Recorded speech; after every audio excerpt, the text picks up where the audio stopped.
gang rape na pababa po sila sa 10 years old. Ito po yung nakakatakot po. Kung ito po ay hindi natin haharapin ngayon, ang sabi nga po ng ibang mga eksperto, baka isipin talaga ng mga bata na okay lang to. Kasi hindi naman tayo makukulong. And yes, yung mga bata na nakagawa na ng krimen, hindi na siya pwedeng umulit dahil nakakulong na siya. Sa present setup, yung mga minor de edad na mga loko-loko, they keep on committing crime time and time and time and time and time and time again sapagkat hindi sila pwede makulong. Yan ang palaging reklamo, hindi lang ng pulis, hindi lang ng mga biktima, kundi pati parents mismo. Sabi ng mga parents, katigas ng ulo ng itong anak ko, sir, wala na akong magawa. Hulihin nyo, sir, bitain nyo yan.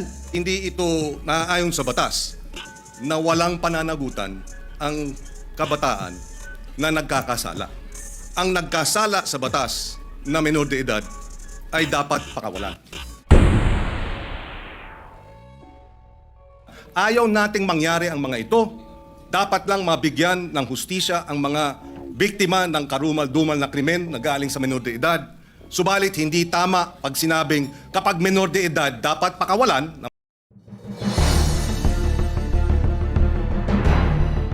Meron lang po ako yung kwento many years ago. May pumunta sa akin na isang parent from Leyte, if my memory serves me right. Ang kanyang reklamo, yung kanyang 9 years old na anak na babae, ni-rape ng 13 years old na lalaki. After na ma-rape nitong 13 years old na lalaki, yung 9 years old na anak niya, kinasuhan, ay dinala sa korte. At anong ginawa ng korte, dahil mayroong Juvenile Justice Act tayo, walang nagawa yung piskal kundi pakawalan. And then, 2 weeks after, nang rape ulit. Again, pinakawalan. Tinawagan kong piskal. Pasensya na. Yun po yung batas. Kailangan pakawalan. Pangatlong beses, nang rape na naman. Na-high blood po ako dun. Nabalitaan ko. At hindi lang po yung unang insidente na nakarating sa akin na kung saan yung mga minor de edad naging recidivist pa ulit-ulit na lang gumagawa ng heinous crime. And meron din akong karanasan sa aking programa din na yung pulis pupuntahan yung bahay ng isang magulang dahil yung kanyang anak ay merong ginawang kasalanan. Ang sabi ng nanay agad, sandali lang, alam ko na yan. Pupunta siya sa kanyang cabinet, kukunin yung birth certificate ng kanyang anak dahil minor de edad. So sasangkalan yung edad para makalusot yung mga bata at makagawa ng krimen. Ang daming beses na po ng mga insidente na yung mga minor de edad ang nalakas ng loob, gumawa ng krimen dahil alam nila wala silang pananagutan at sasalbahin ng batas. And there were also cases na nilagay sila sa Juvenile Detention Center ng DSWD. Pero nakakatakas, napapakawalan. Now, meron lang konting katanungan dito kay Senator Robin Padilla, if you will yield to some questions. Isa pong Sir. pagpapasalamat ang suporta po ninyo at tanong. Okay. Meron na ho ba kayong ginawang pag-aaral kung tama ba yung 10 years old na ibababa natin yung age of pananagutan para yung isang bata ay makulong sa isang heinous crime? Have you conducted studies or are there or meron na bang pang pag-aaral na ginawa dito? Opo. Ngayon po, nasa oras pa rin po kami ng pagsisiyasat at pagkuha ng mga impormasyon. Ang amin pong binabasihan din po ay yung mga bansa din po na katulad natin na miyembro din po ng United Nations. Alam naman po, may mga batas din po dyan patungkol sa kabataan. Na yung kanila pong mga bansa din, meron din po silang mga batas na ganyan. Katulad po sa Australia, sa UK, at ang iba pong mga bansa din sa ASEAN. Sa ibang bansa nga po sa ASEAN, may 7 years old pa. Opo, doon po sa UK, tsaka sa Australia, 10 years old po ang kanila pong ano. So, makikita po natin na doon po sa mga progresibong bansa din at sa mga kapitbahay po natin, meron na pong mga ganitong batas. Opo. Ang katunayan nga po sa amin pong panukala, hindi rin po namin isinasawalang bahala yung dati pong batas, yung Juvenile Act na yan, sapagkat nakita po namin mapakaganda din po talaga ng batas na ito. Kailangan lamang pong sumabay sa panahon. Opo. Okay. Yung binanggit niyo po, may mga batas na yung age of criminal liability ay napakababa. Halimbawa, yung Belize, 7 years old. Botswana, 8 years old. Brunei, 7 years old. India, 7. Kuwait, 7. Yemen, 7. Zimbabwe, 7. China, 12. Hong Kong, 10. Singapore, 10. Sa US, depende sa states. It varies from 11 to 14 years old. Australia, tama ka, 10 years old. Germany, 14. Sa atin, ilan? Opo, sa atin po, ang pinapanukala po natin ay 10. Pero Pero sa present, ilan ba yung present ngayon, Mr. President? 15 po eh. 15. 15 So, po, pinapanukala medyo nyo 15 pababa, wala po silang obligasyon. So, ibig sabihin, inahalin tulad niyo po ito sa current age of criminal liability sa Hong Kong na 10, and in Singapore na 10, in Australia 10. So, meron kayong pinagbabasihan. Opo, pinagbabasihan po natin. Pero yung atin pong... Medyo mas mataas pa kayo kaysa sa bilis. Buti 10. Sa bilis, 7. Opo. Sa Brunei, 7. India, 7. Kuwait, 7. Opo. Katunayan po, nagiging... tinitingnan din po natin yung naratibo lagi noong unang batas. Kasi gusto din po natin... Ako sa totoo lang po, Senator Raffy Idol, talagang nakita ko din po talaga naman na may katwiran yung dating batas, yung batas na umiiral ngayon. Hindi lang po siya tumutugma sa panahon. Kaya sa akin pong palagay, sa amin pong pagsasiyasat, yung 10 po, baka ito yung napapanahon. Ito po yung sa ngayon. Kasi lahat po ng nakikita nating krimen ngayon na nagagawa ng mga bata, nandyan po yung range. Isipin nyo po, meron pa po tayong binasa kanina na gang rape na bababa po sila sa 10 years old. Ito po yung nakakatakot po. Kung ito po ay hindi natin haharapin ngayon, ang sabi nga po ng ibang mga eksperto, baka isipin talaga ng mga bata na okay lang to. Kasi di naman tayo makukulong.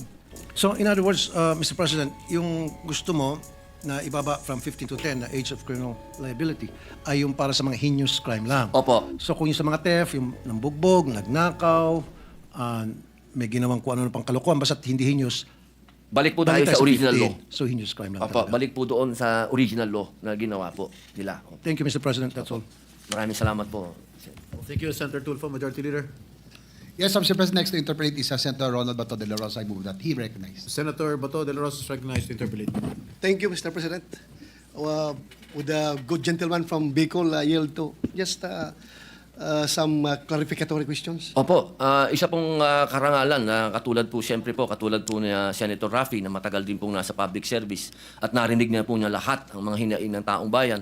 Kayo naman po ay dating PNP, talaga pong magmula sa mga lugar na malalayo hanggang sa makarating po dito sa Maynila, ay alam niyo na po ang mga nangyayaring krimen. Isa pong malaking karangalan sa akin ang marinig po kayo. Thank you po, good sponsor, Mr. President. Matanong ko lang kung ano sa tingin niyo kung itong sa current situation, ang mga bata, mga minor de edad, walang kinatakutan na batas. Kaya sila patuloy na gumagawa ng krimen. Kung tayo ay gagawa ng batas na babaguhin natin yung current na batas, i-amendar natin yung current na batas at pababaan natin yung age of criminal liability, do you think magkakaroon ito ng epekto sa utak ng mga kabataan pagdating sa pag-commit ng krimen? Sila ba'y matatakot na, wala na pala tayong exemption, pwede na pala tayong makulong, kaya hindi na tayo gagawa ng krimen? Ganun kaya ba ang magiging epekto nito sa pag-iisip natin mga kabataan? Malakas po ang aking paniniwala. Unang-una po ang pag nangyari po yan, na maamendahan natin at naapruban po yan at naging batas.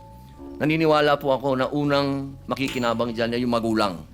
Kasi yung magulang po, yan yung unang konsentidor eh. Katulad nga po nung sinabi ng ating idol, Senator Raffy, ginagamit pa po. Totoo po yun ha.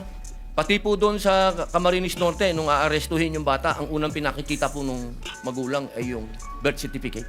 Totoo po yun. Ginagawang tsapa yung birth certificate. So siguro po, mas malinaw po pong sasabihin sa inyo na kapag ito po ay naging makatotohanan at nangyari yung amenda, ito po ay hindi lang yung bata. Una na, yung magulang, magkakaroon na po siya ng lesson, magkakaroon na po siyang maging mangunsinte. Pangalawa, yung alam niyo po, hindi ko na po ipagkakaila sa inyo, nung minsan nagkaroon na rin tayo dito ng pagdinig, sinabi ko naman na alam natin ng underworld. At alam nyo rin po yan, General. Ang unang mga inaalagaan talaga ng mga sindikato, bata. Huwag na po natin yan i-deny. Kasi yan po ay makatotohanan. Kahit po sa bilangguan, ang unang-unang inaantay na dumating dyan, yung inosente at ignorante, yung walang aral, bata, kasi yan ho'y madaling doktrinahan. Isipin nyo, sa kalsada, sa ngayon, kung itong ganong klaseng paniniwala ang ihaharap mo sa mga bata, sige gawin mo yan, hindi ka makukulong. Yung lakas ng loob ng kabataan natin, dadagdagan mo pa ng tsapa? tsapa yun eh. Hindi ka makukulong. Kaya ang kailangan lamang po natin, may batas na kakatakutan. Hindi lamang po yung bata, unang-una yung magulang, pangalawa yung sindikato. Kasi dapat po nating tingnan lagi yung malaking sakop po nito. At diyan po sa kalsada, tandaan natin, ang vulnerable dyan, bata. At lalo na po, pagdating po dyan, sa usapin ng manonood ka dyan, ng kung ano-ano na napapanood natin sa social media, bata pa rin. Kaya hindi napakahirap tanggapin na pag nakagawa na ng krimen, ang sasabihin sa'yo, bata yan. Eh, pambihira. Saan naman naging bata yung gumawa ng heinous crime? Totoo po yun, Mr. President, good sponsor. I just would like to share with you my personal experience pagdating sa modus operandi ng mga criminal syndicates using bata. Ito po yun. Isa, nung meron kaming, nahuli na puser ng droga, ininterrogate namin kung saan galing yung kanyang supply. Sabi niya, galing daw sa Cotabato.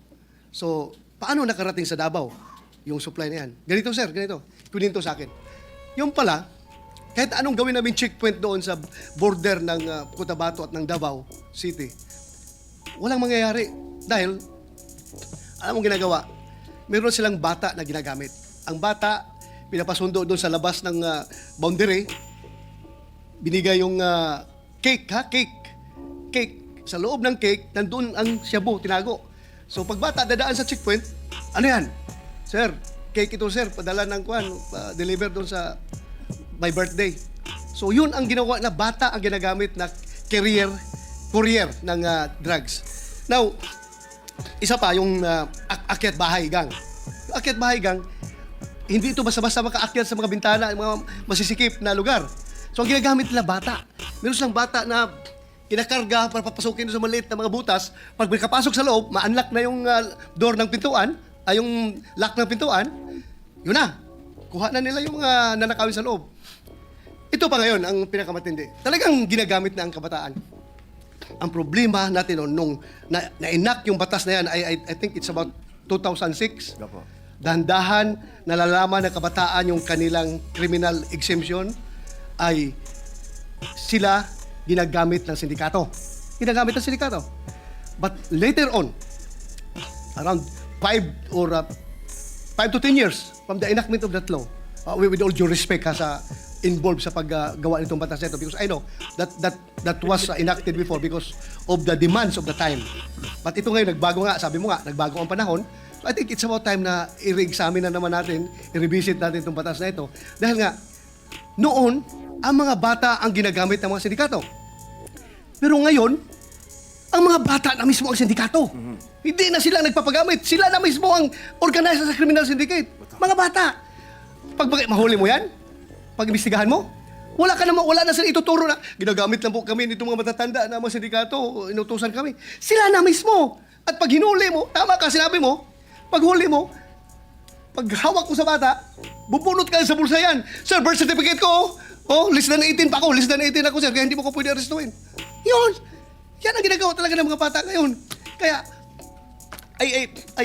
I hope that it's about time that we revisit this law para naman hindi po mga nasama na nabanggit yung mga list of crimes na nangyayari.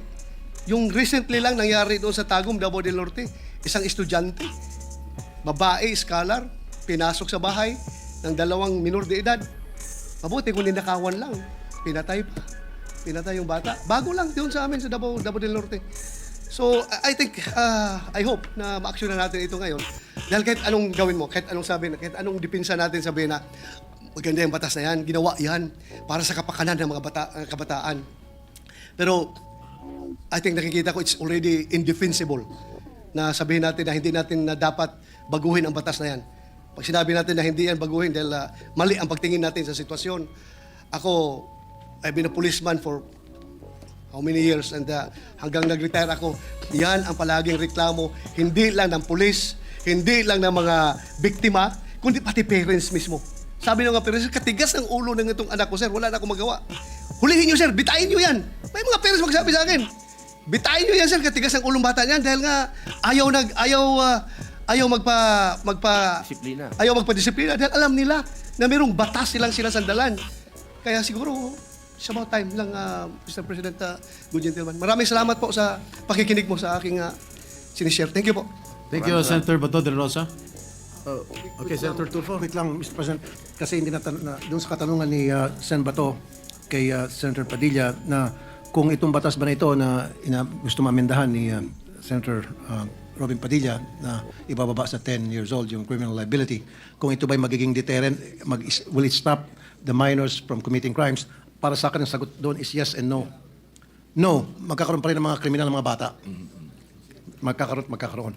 And yes, yung mga bata na nakagawa na ng krimen, hindi na siya pwedeng umulit dahil nakakulong na siya.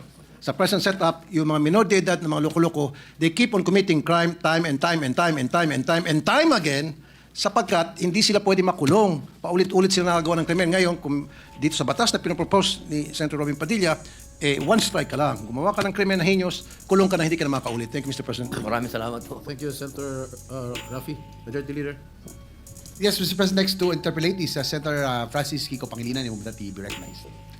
The main author of the Juvenile Delinquency Act, Senator Pangilinan.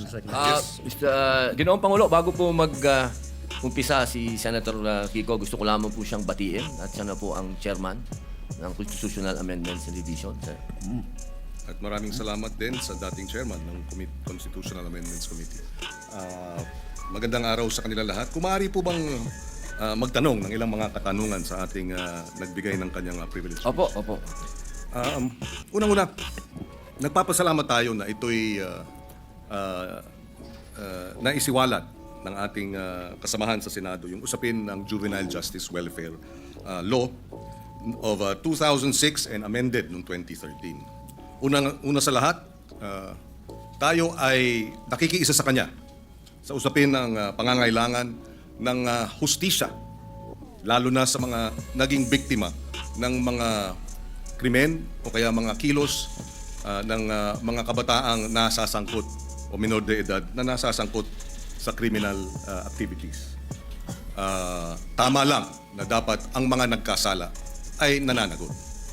At marahil ay maraming kinakailangan ding liwanagin o linawin sa usapin nung ano nga ba ang tunay na mga probisyon o tunay na mga posibleng mga pag-implementa ng batas at ikumpara ito dun sa mga hindi tama o kaya disinformation. Unang-una sa lahat, hindi po tama at hindi ito naaayon sa batas na walang pananagutan ang kabataan na nagkakasala. Number 1. Number 2, hindi rin tama na ang nagkasala sa batas na menor de edad ay dapat pakawalan. Number 3, hindi rin tama na kapag ikaw ay below 15 at up to 9 years old at ikaw ay nagkasala, ay dapat kang pakawalan. Maliwanag, noong 2006 na ipasa yung batas, nakita ang ilang mga naging problema sa implementasyon ng batas. Kaya noong 2013, ito ay inamendahan under the chairmanship then of now Senate President Chis Escudero. He was the chairperson of the Senate Committee on Justice. Ngayon, siguro isang tanong. Ang unang tanong, maaari bang masabi na oo, may kakulangan ng batas, ngunit mas marami ang kakulangan sa implementasyon kaysa sa batas mismo? Una po, linawin ko po sa ating kaibigan, Senator Kiko Pangilinan, wala po akong sinabi na kulang ang batas. Ang sabi ko po ay napakaganda ng batas na ito. Hindi lang po siya napapanahon ngayon. Sa pangalawang tanong po, totoo po yan, sa maiksing panahon ko po dito sa Senado, napakadami pong magagandang batas. Sobrang gagandang batas, hindi po talaga na-implement. Hindi lang po sa usapin na ito. Usapin lang ng agrikultura, number 1 na yun. Public information, number 2 na yun. Pero ito pong tanong niyo po, totoo po yan. Implementasyon ang kulang. Pero alam niyo naman po sa buhay ng... Ito lang po, opinion ko lang po ito, no? Dahil ako po ay Hindi ko naman po itinatago na tayo po'y galing dyan sa ganyang klaseng buhay. Yung mga ganito po kasi, alam nyo, minsan iisipin natin ang mga kriminal bobo, kriminal tanga, kriminal lang isip. Gusto ko pong sabihin sa inyo, nagkakamali po tayo. Yan ho ang mga pinaka may brilliant mind, ano? Kung gusto nilang gumawa ng krimen at gusto nilang gamitin po talaga yung mga bata, talaga pong magagamit po nila. Kaya ulitin ko po, Senator Kiko, wala po akong nakitang hindi maganda sa batas po ninyo. Ako po'y naniniwala dito sa batas po ninyo. Kaya lang po, kailangan po natin mag-adjust po sa panahon po ngayon. Maraming salamat sa paliwanag at sa kasagutan. Kanina nabanggit nung in-interview na kabataan na kaya nila ginawa yung batas, yung kriminalidad. Kaya sila gumawa ng krimen ay dahil hindi sila mapaparusahan. Tama yun, hindi ba? Tama yung kanilang, yung bitiw na salita. Tama ba yun sa ilalim ng batas na pag sila gumawa ng kriminalidad o krimen ay hindi sila mapaparusahan? Sa usapin po ng kasi ganito po yan, no? Napakaganda po nung inyo pong katanungan. Ang bata kasi, kahit sila, lalahatin ko na po, no? Kasi ganito yan Pagka sinabi mong pananagutan, ang kaduktong po nun, dapat may parusa.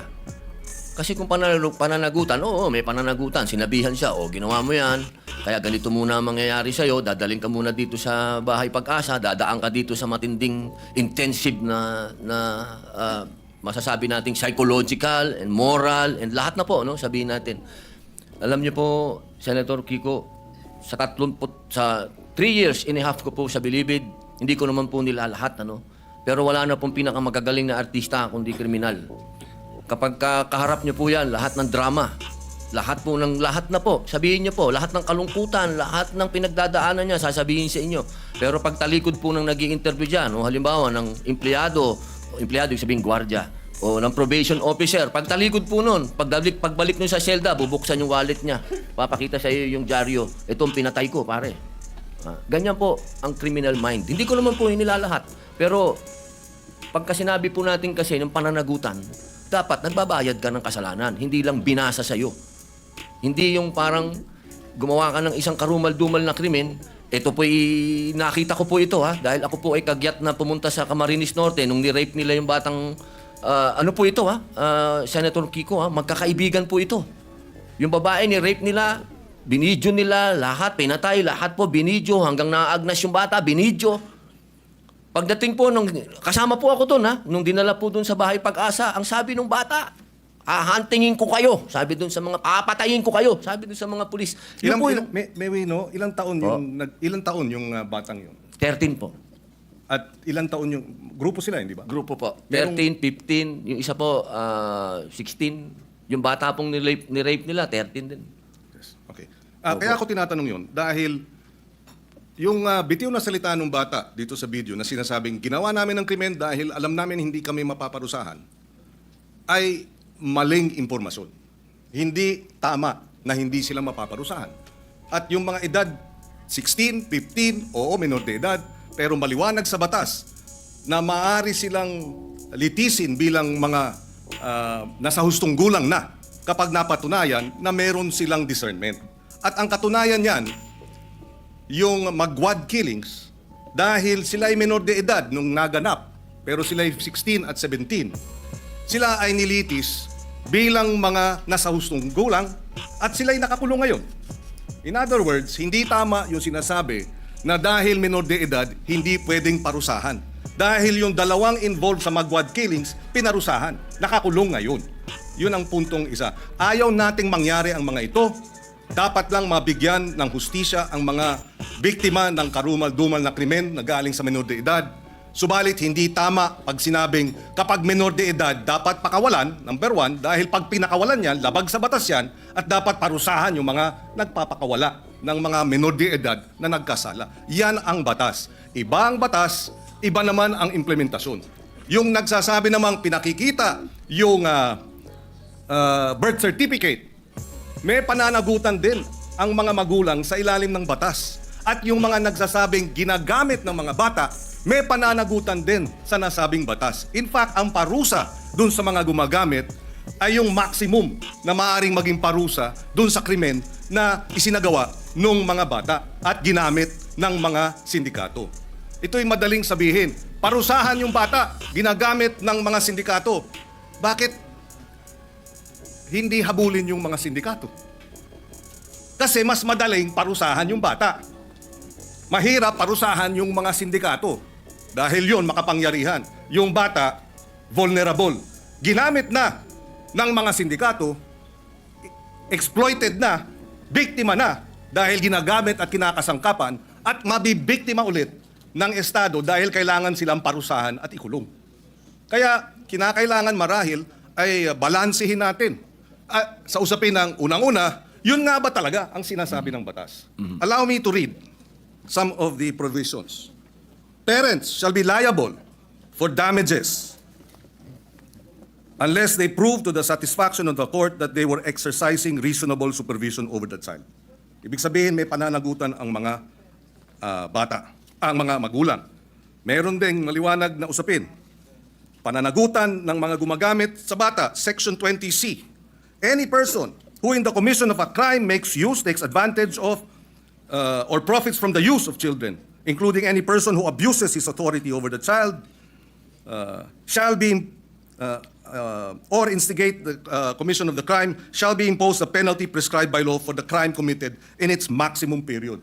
So kung ginamit sa droga, maximum sentensya sa usapin ng illegal na droga ang ipapataw dun sa mga magulang o sa mga adults, sa mga sindikato na gumagamit sa mga bata. Again, ihiwalay natin yung implementasyon ng batas. Kung mayroong mga kakulungan, dapat managot sila.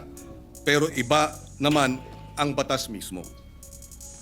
Opo, katulad po ng sinabi ko kanina, wala po akong nakitang hindi maganda po sa batas po na ginawa po ninyo. Sa umpisa pa lang po ng aking talumpati, ay yan na po kagad. Sinabi ko po ay napakaganda. Yun lamang po sa usapin, doon lamang po sa edad. At yun po talaga ang aming intensyon na bumaba po ito. Dahil sa nakita naman po natin, talagang yung mga nakakagawa po ng krimen ngayon ay nasa ganung edad na po.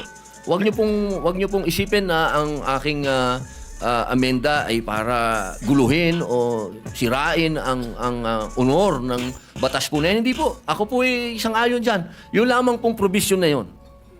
Kailangan lang naman po talaga nating pag-aralang mabuti dahil sa ngayon po talaga aming ginagalang at mahal na Senador Kiko Pangilinan, iba po kasi ang pinanggagalingan natin.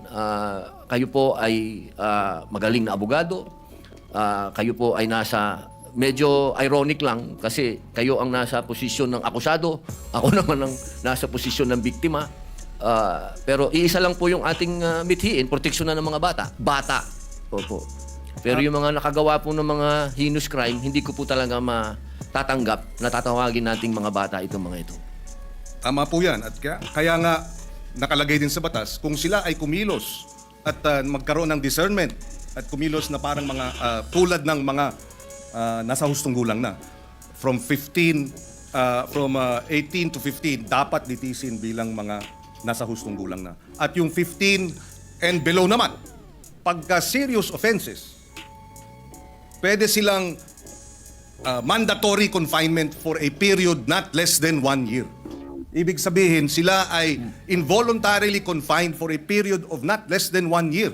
So hindi tama pag nagkasala ng rape, ng homicide, ang mga minor de edad na ang edad ay 15 and below, sinasabi ng batas, mandatory confinement of not less than 1 year. Pwedeng maging 2 years, pwedeng maging 3 years, depende sa magiging pasya ng hukom. Pero hindi tama na sabihin, pagka 15, 14, 13, 12, nag-rape, dapat pakawalan. Labag sa batas yun.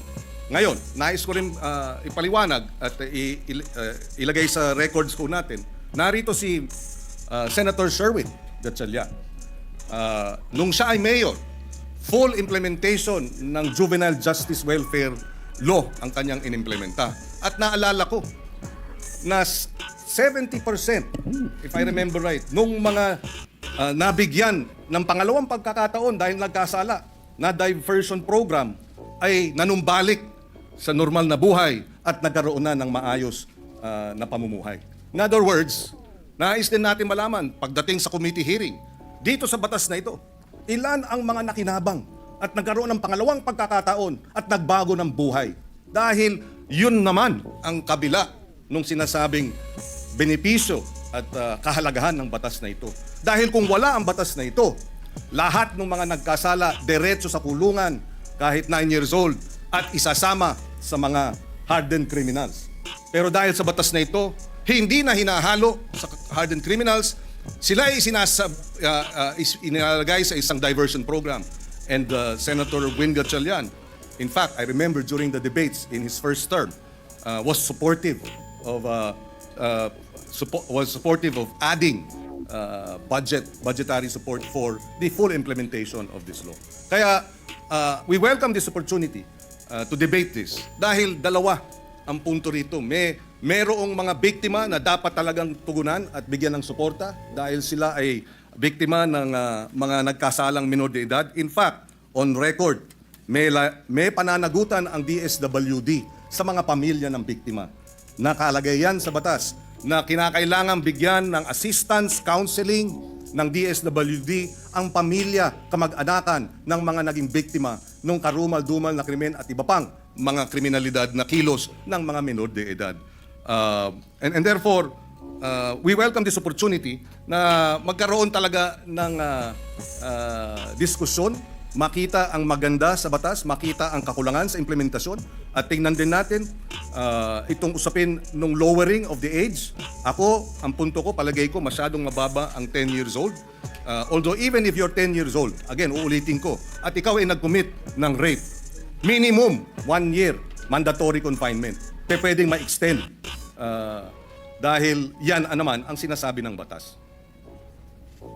Ako po ay naliligayahan sapagkat kayo po ay bukas sa debate at pagdiskusyonan.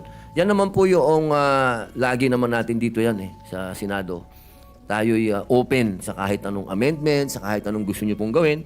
Ang kailangan lang po natin talaga, katulad po nung sinabi ng aking talumpati kanina, kailangan po itong marinig, kailangan itong pag-usapan, kailangan ang mga biktima ay marinig din sa komite. Kung ito po ay pag-uusapan na sa komite ni Senator Alan Peter Cayetano, mas maganda din po na marinig din sila. Alam nyo, mahal na kaibigan, Senador Kiko Pangilinan,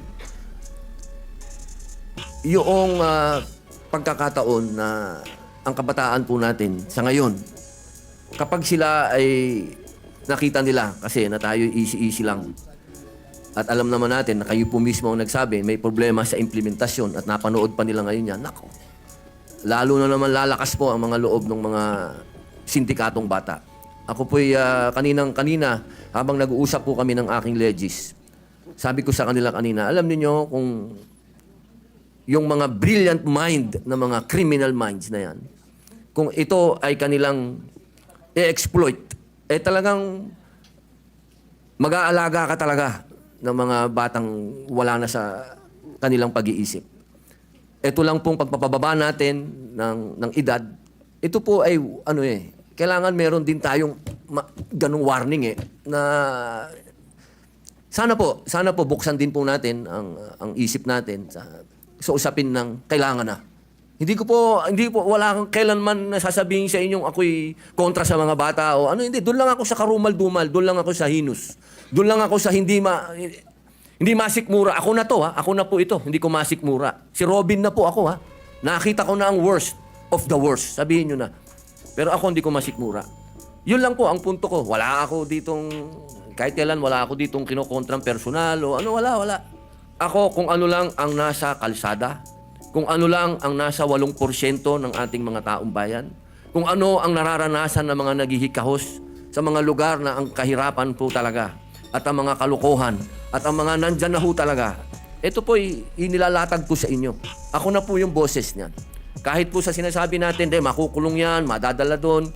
Alam nyo, ang isa ho dapat natin pinag-uusapan kung magkakaroon tayo talaga ng youth detention center. Kasi ako po talaga, patawarin niyo po ako. Kung itong mga gumagawa ng ganitong kasalanan, hindi po yan pwedeng hindi mangulungan. At sinasabi niyo po, nandyan sa batas niyo yan, naniniwala po ako na dapat silang mangulungan talaga. Ang problema, hindi po nangyayari. Hindi po talaga. At yan po ang nangyayari sa ground. narinig nyo naman po ang sinabi din ng ating kasama ni si Senator Raffy, talaga pong may problema sa implementasyon. Kaya sana po kapag tayo po yung nag-hearing, nag-usap-usap, wag po nating isipin na yung batas po ninyo ay hindi po, never ko po yung gagawin, sir. Never. Ako po, gusto ko po magtulungan po tayo para masaayos po natin kung ano ang future ng ating mga kabataan, kung saan ang direksyon po nila. Katulad po ninyo ako, sumasama po ako sa inyo. Yun lamang po, ang dala ko po sa inyo ay point of view ng ibang naratibo naman. Naratibo po yan ng isang taong nakulong. Nakita ko, mga mata ko, ako po mismo, nung binanggit na ni Senator Bato, kanina, yung patungkol sa mga akyat bahay. Hindi naman po ako naging akyat bahay, pero pag nabasa niyo po yung aking biography, nakita niyo po yan. Talagang nagamit po tayo, talaga ng mga sindikato, nung ako'y bata. Kaya alam ko po ang pasikot-sikot talaga ng mentalidad na to. Kaya sana po, sa usapin na yon, makinig din po kayo sa akin. Total, malinaw naman po na tayo po ay binigyan ng pahintulot ng konstitusyon. Ang sabi, hindi naman lahat pwede kayo abogado dyan. May iba't iba kayong pwedeng magsasaka, pwedeng artista, pwedeng ex-convict. Dahil naniniwala ang saligang batas na lahat po tayo ay may mako-contribute dito, sa plenaryo na to, dito sa institusyon na to. At ito po ang aking pinaniniwalaan. Ito po siguro ang magiging contribution ko sa inyo. Nasabihin po sa inyo kung ano talaga ang estado ng ating criminal mind. Kasi talaga po yan, talaga po eh. Wala na po tayong magagawa. Tanggapin na natin na nandito yan at paano natin naharapin. Sabi nga po, oo, pwedeng maging deterrent, pwedeng hindi. Ang kailangan lang po talaga ay malinawan natin na may parusa. At sabi naman nyo, sa batas ninyo, malinaw ang parusa. Ang problema po, hindi yan ang nangyayari sa ground. Kaya kailangan po talaga nating rebisahin. Kailangan po natin talagang pag-usapan. Kailangan po nating upuan. Kailangan natin itong pag-usapan ngayon na. Huwag nating i-delay. Ang hinihiling po natin, mag-hearing na. Pag-usapan na po ito dahil nangyayari na po natin. Dahil kailan lang yung rape doon sa Quezon City na pinatay yung bata na 8 years old. Ngayon may kinukwento si General Bato po, si Senator Bato na may pinatay lang na pinasok doon sa bahay. Scholar, sinaksak. So, sunod-sunod na po ito, sir. Yun lang po akin na sana ito pong sinabi po ninyo na tatanggapin niyo po lahat. Pag-usapan na po natin sa hearing at dito po sa entablado at magkasundo na po tayo para yung taong bayan po, alam niyo naman po, siguro naman naniniwala naman po ako na pwede tayong mag-meet sa gitna. Pag-usapan natin to. Wala naman pong hindi nakukuha sa pag-uusap. Ang kailangan lamang po tanggapin natin na may problema sa ngayon ang kabataan dahil sobra na pong bata ang mga nakakagawa ng heinous crimes. Yun lang po yun. Wala po akong gusto sa inyong diskusyonan. No? Kami nagpapasalamat na nabanggit ni Senator Padilla itong usapin nga ng nariyan sa batas na dapat may parusa, angkop sa pagiging menor de edad. At meron naman talaga. Pwede talagang manatiling confined involuntarily, mandatory confinement for many years. 2-3 years pwede yan kung ikaw nagkasala bilang menor de edad. At nabanggit din niya, pero hindi ito ang nangyayari sa baba. So baka ang problema ay sa halip na amendahan yung batas, ipatupad ng tama yung batas. Pero ganun pa man, pakikinggan natin ang magkabilang panig. Ako'y naniniwala na ang kakulangan talaga is the implementation of the law rather than amending the law. Dahil pagka na-implementa ng tama, within 24 hours ng report, dapat ang batang involved sa serious offenses ay idadala na para sa mandatory confinement. Mabilis ang hinihiling ng batas na kilos ng gobyerno. Pag hindi ginawa yan, hindi yan problema ng batas, problema ng implementasyon. Kaya tayo ay bukas makinig, tayo ay bukas dun sa mga minumungkahi, pero ang ating paniwala, ang ating obserbasyon ay mukhang may kakulangan hindi sa batas kung hindi sa implementasyon niya ito. Dahil uulitin ko, yung mga 12 to 15 na nag-serious offenses, hindi dapat pinapakawala yan at mayroong parusang angkop sa edad nila at maaari silang manatiling naka-confine involuntarily. Ibig sabihin, wala silang karapatang lumabas. Their liberties are limited by at least 1 year and it can be even more. And finally, siguro, kailangan lang ipaliwanag, hindi po tayo nasas, kumbaga, ang sinabi kasi ng ating butihing senador, na siya ay para doon sa mga biktima at ako naman ay para doon sa mga akusado. Hindi po. In fact, yung amendment natin sa batas na ito ay dapat bigyan ng assistance, suporta, counseling ng DSWD ang pamilya at kamag-anakan ng mga biktima. Mandato yan. At pag nagkulang ang DSWD dyan, sila'y mananagot. Hindi tayo panig sa mga kriminal, hindi tayo panig o sa mga children in conflict with the law o yung mga inaakusahan. Hindi rin tayo panig basta-basta sa mga biktima. Panig tayo sa interes ng pagpapatupad ng tama ng batas. Dahil alam ko, pag tama ang pag-implementa sa batas, lahat makikinabang. Dahil nariyan naman ang mga probisyon para dun sa mga naging biktima at para dun sa mga children in conflict with the law.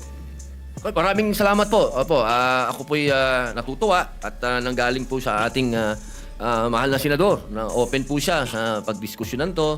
At kanina lang po, nabanggit niyo po kanina, parang open na kayo mag-amenda tapos binawin niyo. Doon lang po ako naguluhan. Pero sana po, pag-usapan na lang po natin. Maraming salamat po sa inyo.